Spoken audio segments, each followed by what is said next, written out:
siang para sahabat sehat. Jumpa kembali dengan saya Dr. Pua. Tentunya di channel yang sama, Puas Channel, edukasi kesehatan wanita menuju hidup yang berkualitas. Para sahabat sehat, sudah agak lama ya kita tidak berbincang-bincang sesuatu yang cukup serius mengenai kegawat daruratan, mengenai sesuatu yang emergensi begitu. Karena beberapa saat yang lalu, di saat saya ada kesempatan mengikuti Kongres ISKUA di Seoul, itu kita lebih banyak bincang-bincang yang lebih santai ya, ke arah bagaimana bersyukur, bagaimana menciptakan suasana hati yang bisa mendukung atau bisa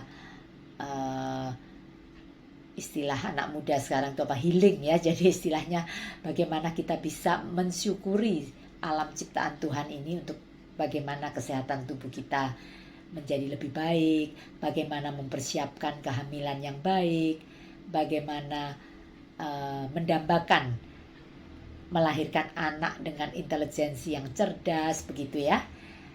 Pada kesempatan sore hari ini, para sahabat sehat, kita mau bincang-bincang mengenai sesuatu yang banyak sudah dialami oleh setiap bunda yang sedang hamil, dan ini merupakan salah satu dari kegawat daruratan obstetrik atau kegawat daruratan di bidang kebidanan,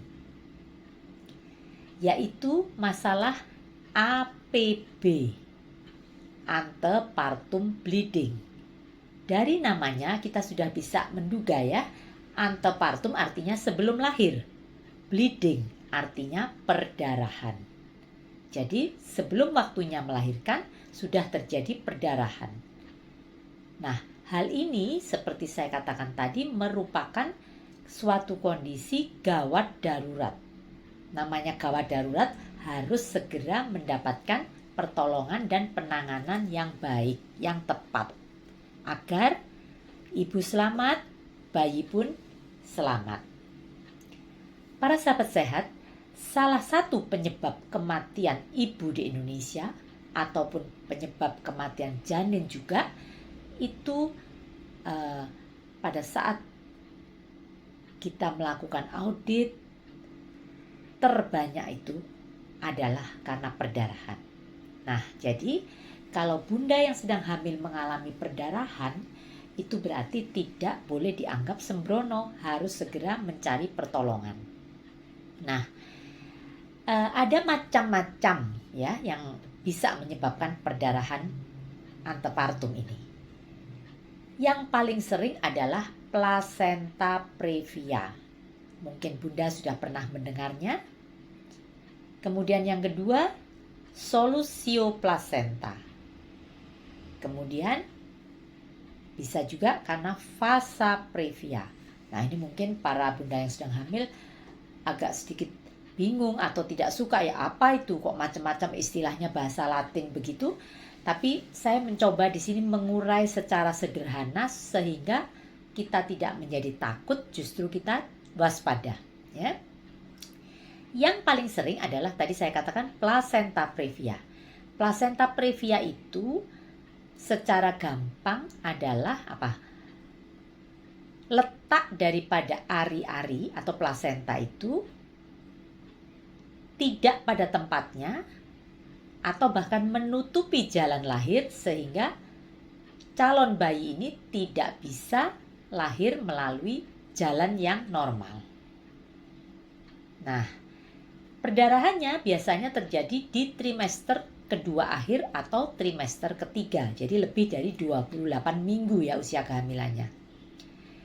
Nah, berbicara mengenai placenta previa, ini para bunda sudah tidak asing lagi. Sering kalau datang kepada saya langsung menanyakan, dokter, letak ari-ari saya ini di mana? Nah, nggak nutupi ya dokter ya, nggak nutupi jalan lahir. Berdasarkan letaknya, placenta previa ini pun masih dibagi beberapa macam. Yang pertama adalah placenta previa totalis. Namanya saja total, berarti apa? Menutup penuh jalan lahir sehingga kepala bayi tidak bisa lahir karena terhalang plasenta, terjadi perdarahan hebat. Nah, kalau namanya totalis ya nggak ada pilihan para bunda ya, terpaksa harus melahirkan melalui operasi sesar. Nah, kemudian yang kedua, placenta previa partialis. Namanya saja parsial, artinya sebagian.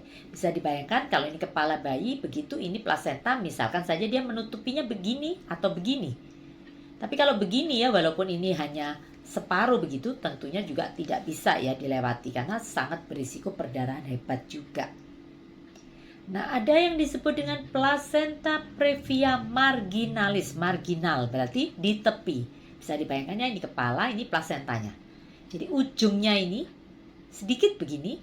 Nah, ini pun para bunda ya, biasanya dokter masih mengupayakan untuk bisa lahir normal. Memang perdarahannya bisa lebih banyak, tapi masih memungkinkan karena ini hanya tepinya saja, ujungnya saja. Jadi masih bisa itu kepala bayi lewat. Nah, kemudian ada istilah plasenta letak rendah. Nah, jadi yang normal itu ari-ari atau plasenta itu kan tempatnya di atas nih, di fundus atau di korpus, maksud saya di rahim sebelah atas. Nah, kalau dia di bawah disebut plasenta letak rendah. Tapi walaupun di bawah, tapi kalau dia tidak menutupi, ini kepalanya bisa lewat. Berarti masih bisa lahir normal, tidak harus sesar. Nah, para bunda dengan penjelasan saya ini lumayan ya, jadi agak sedikit paham bahwa tidak pasti bahwa plasenta previa harus sesar. Tergantung dia plasenta previa totalis, ataukah parsialis, ataukah marginalis, ataukah hanya plasenta letak rendah.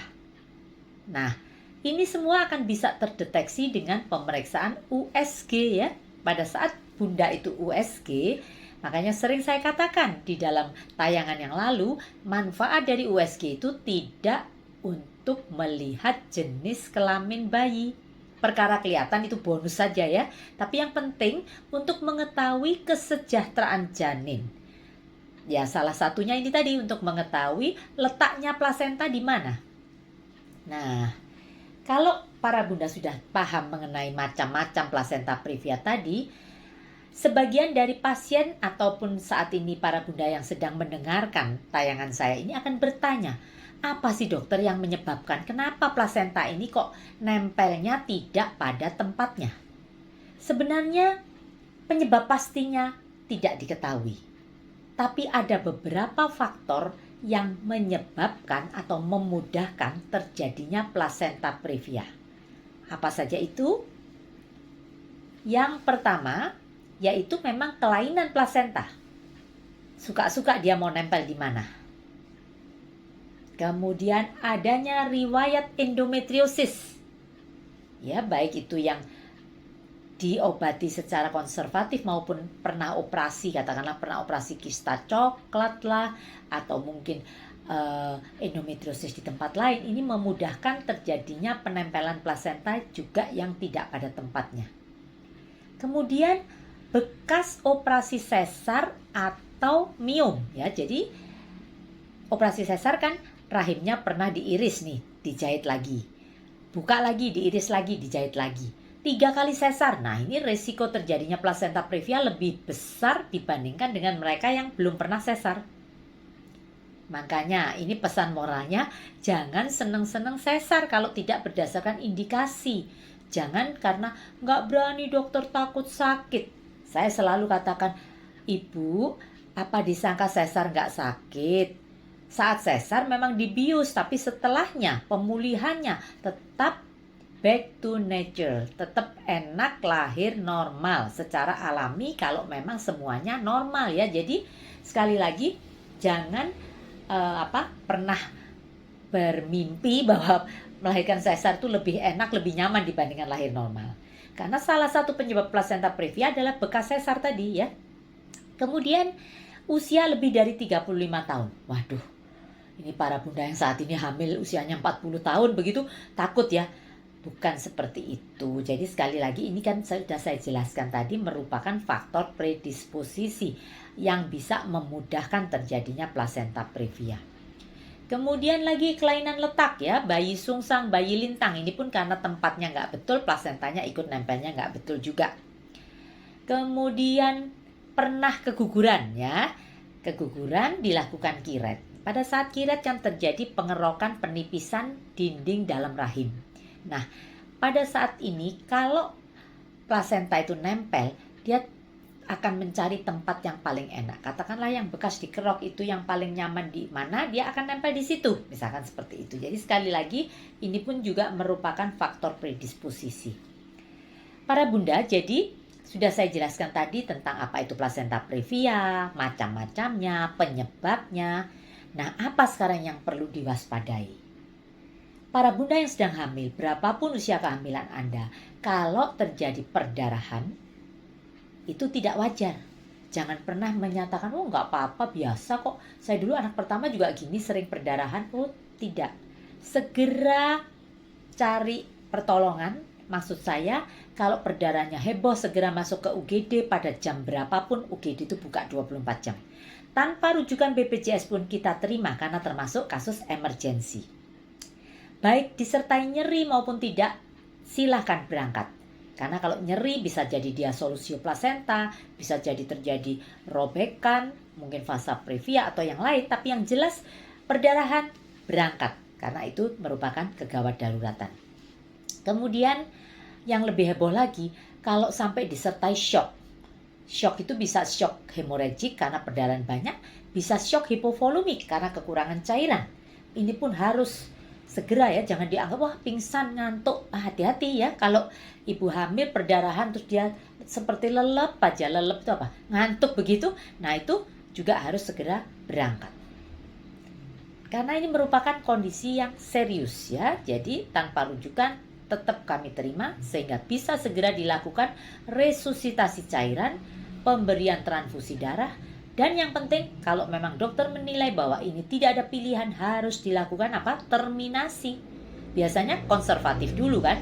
Kalau umur kehamilannya masih prematur, dokter akan mempertahankan tidak ke susu dilahirkan. Karena nanti problemnya tidak hanya problem ibu, problem bayi prematur juga banyak ya. Tapi kalau memang ini tidak ada pilihan dan dokter harus memilih menyelamatkan nyawa ibu, walaupun bayinya masih prematur, kalau ibunya udah shock, perdarahan hebat dan tidak bisa dihentikan dengan obat-obatan, harus terminasi. Nah, para sahabat sehat, tadi sudah saya katakan dengan USG, dokter sudah bisa mendeteksi di mana letaknya plasenta tadi. Tapi sekali lagi tidak berlaku pada trimester 1 dan trimester 2 awal ya para bunda ya. Misalkan hamilnya masih 4 bulan. Plasentanya di bawah, udah bingung, aduh nanti melahirkannya operasi. Oh tidak ya, jadi sekali lagi ini akan diikuti, dipantau. Karena masih bisa bergeser letak daripada plasenta itu. Nah, komplikasi apa yang harus diwaspadai tadi sudah saya sampaikan, perdarahan hebat, shock, itu bagi ibunya berbahaya. Nah sekarang bagi bayinya juga bisa terjadi komplikasi. Kalau ibunya perdarahan hebat, anemia, bayinya pun bisa terjadi kelainan. Sudah dia lahirnya prematur, kondisinya anemia, bisa terjadi kematian bayi. Ya. Para sahabat sehat, kalau kita sudah tahu definisinya, sudah tahu gejalanya, sudah tahu penyebabnya, yang penting tentunya bagaimana penata laksanaannya. Kalau bunda mengalami perdarahan sedikit, biasanya dokter akan menyarankan untuk bed rest, istirahat, tidak boleh terlalu capek.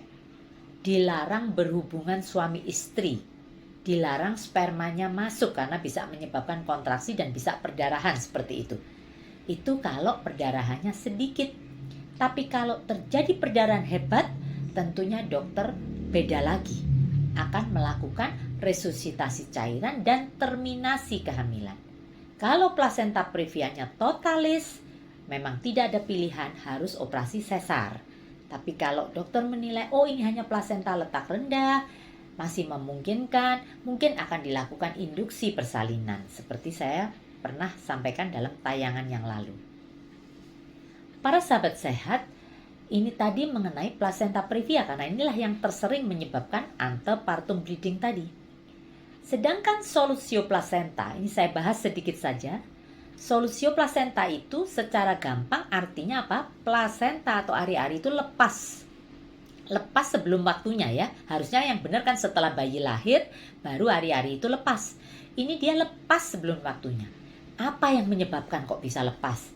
bisa karena trauma, habis jatuh, kebentur perutnya.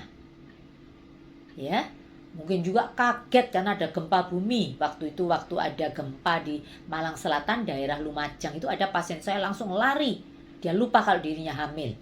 Dan akhirnya dia jatuh, terjadilah solusio plasenta ini. Bedanya sama plasenta previa yang paling nyata adalah apa?